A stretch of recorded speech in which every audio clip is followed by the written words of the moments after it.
কতটা মধুর একটি সময় পার করছে শৈশবের এই সময়টা। দেখুন কত আগেই না আমরা এই সময়টা পার করে এসেছি। জায়গাটা কত সুন্দর তা সরাসরি না দেখলে বিশ্বাসই করতে পারবেন না। আসসালামু আলাইকুম সুপ্রিয় দর্শক, আজকে সারাদিন সকাল থেকে দুপুর পর্যন্ত আবহাওয়া একবার মেঘলা হয় আবার রোদ ওঠে।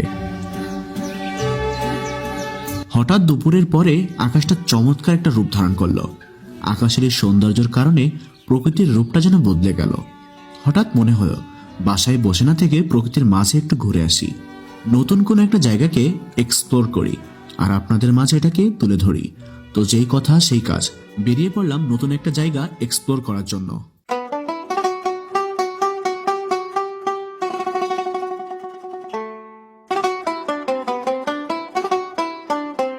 দর্শক, আমি যে জায়গাটার কথা বলছিলাম ঠিক এখন আমি সেই জায়গাটায় এসে পৌঁছেছি। দেখুন কতটা সুন্দর। সরাসরি না দেখলে আপনারা বিশ্বাস করতে পারবেন না। হয়তো লেন্সের চোখে আপনারা সামান্য সৌন্দর্যটুকু দেখতে পাচ্ছেন, কিন্তু এই জায়গাটা যে কত সুন্দর আপনারা সরাসরি না আসলে বুঝতে পারবেন না। আর যারা এই জায়গাটাকে চেনেন তারা অবশ্যই ভিডিওর নিচে কমেন্ট বক্সে কমেন্ট করে জানাবেন। এই রাস্তাটা দেখুন মাঠের বুক চেড়ে চলে গেছে, চারিদিকে সবুজ মাঠ। এখন বেশ থমথমে পরিবেশ, অর্থাৎ ধান কাটার পরে মাঠের জমি পড়ে আছে। মানুষজন এই জায়গায় গরু ছাগল ঘাস খাওয়ায় আর বিস্তর জায়গা জুড়ে এলাকাটি পড়ে আছে।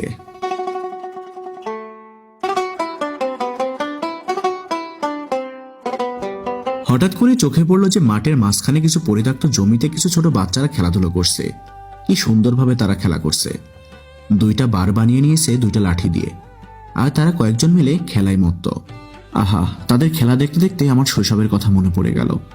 কত সুন্দর একটা সময় তারা পার করছে, তারা নিজেরাও হয়তো জানে না। তাদের না আছে কোনো পরিবারের চিন্তা, না আছে কোনো দুশ্চিন্তা। আমরা এখানে মাগরিবের আজানের আগ পর্যন্ত থাকার চেষ্টা করেছি। সুপ্রিয় দর্শক, এটি হচ্ছে সেই জায়গা যারা আমার গত ব্লগ ভিডিও দেখেছেন।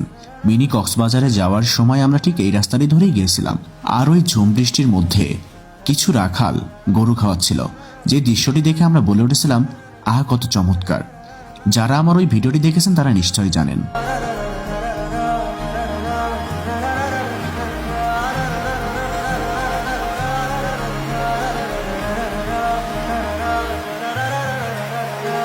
সূর্য ডুবতে শুরু করেছে, এখনই আজান দিবে।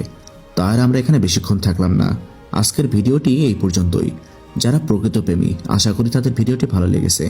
যদি ভিডিওটি ভালো লেগে থাকে তবে লাইক, কমেন্ট এবং পেজটিকে ফলো দিতে ভুলবেন না। দেখা হবে নতুন কোনো গল্প নিয়ে নতুন কোনো জায়গায়। ভালো থাকবেন, সুস্থ থাকবেন। আল্লাহ হাফেজ।